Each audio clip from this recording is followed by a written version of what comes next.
Okay, first one. This might be a little controversial. Prompt engineering is not a skill.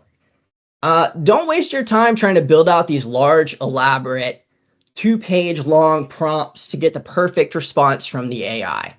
Uh, in this context of AI assisted development, you are better off talking to the LLM like a normal person and talking in a conversation and going back and forth from my experience. When you would want to use a more elaborate prompt like that, it's probably in the context of where you're using that prompt as a part of a repeated process. So maybe someone is uploading something to your website and you want to do some LLM work on it. So you have to have this perfect prompt. Don't do that here. You will waste so much time and you will not get the results you want. Just be normal. All right, next. The LLM is like an intern.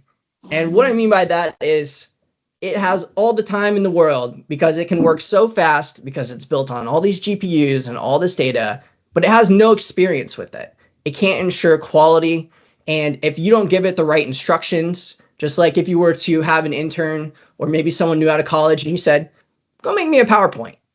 Well, what does that mean? You're not going to get anything good back. Or even if you said, go make me a PowerPoint about, I don't know, C#.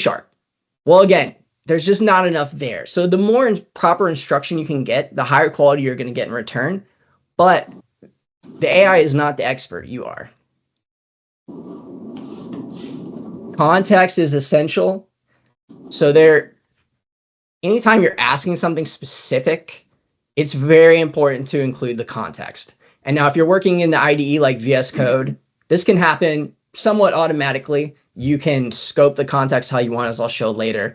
But if you're in the browser, which is my favorite way to do all this, there's a nice syntax where you can basically take an entire code file or a couple functions or a SQL query, paste it first, and then you kind of use a couple dashes to separate it from the prompt itself. This is one of my favorite tricks here. Tell it to ask clarifying questions.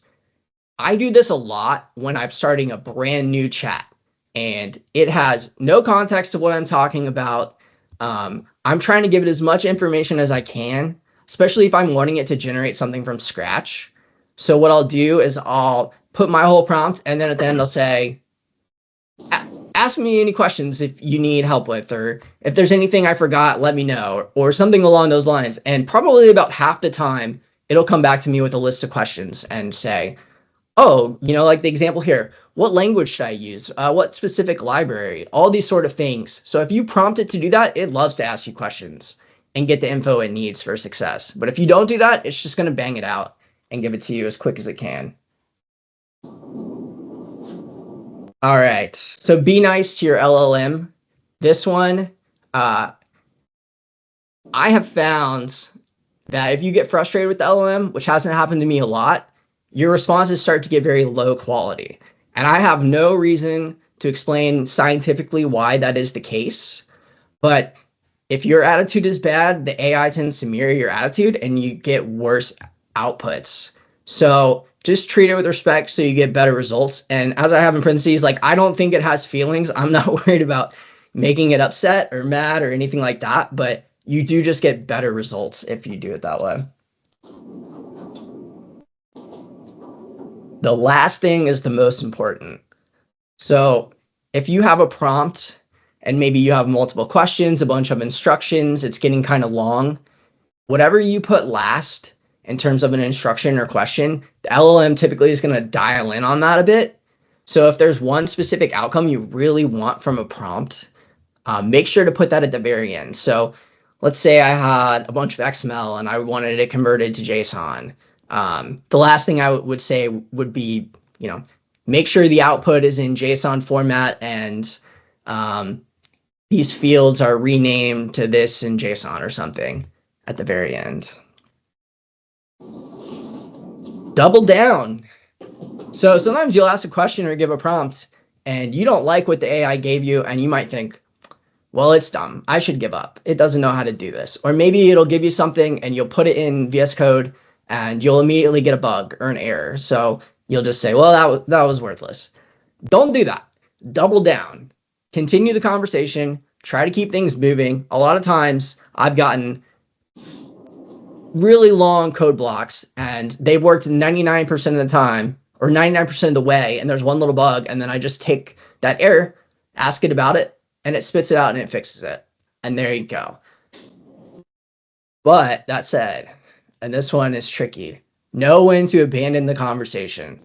Maybe triple down, maybe quadruple down. But if you start getting stuck in a loop where responses from the AI are happening, like you've gotten 4 different responses, and then the 5th one looks like the first one, you're going to start to realize like it doesn't know the answer to this. It's not going to find the answer to this. And as I say here, this has only happened to me a few times ever. But when it happens, it can be frustrating, and you just have to either completely start a new chat or move on to a different way of solving the problem. Don't just keep hitting away at it because you're not going to get anywhere. And for anyone who's going to dive into this world for the first time, the single best way to get into this is just use it instead of Google. When you have a problem or an error message or a question or anything like that, instead of going to Google first, go to GitHub Copilot and put it in there.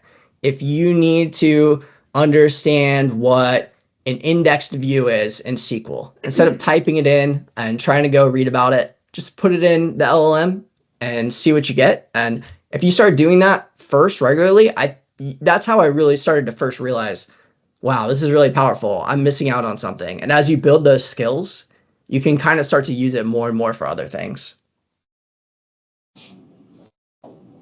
And this one, very important. Never assume the AI is right.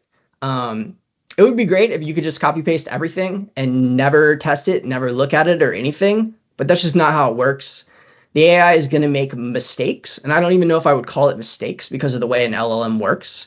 And it also lie to you. Again, same caveat. I don't know if I would call it a lie, but you're the expert on this subject. You are the person who knows how things are supposed to work, how they're supposed to look, and all that stuff. So always test what it gives you. Test the code, read through it, proof it, anything. Just never assume the AI is right.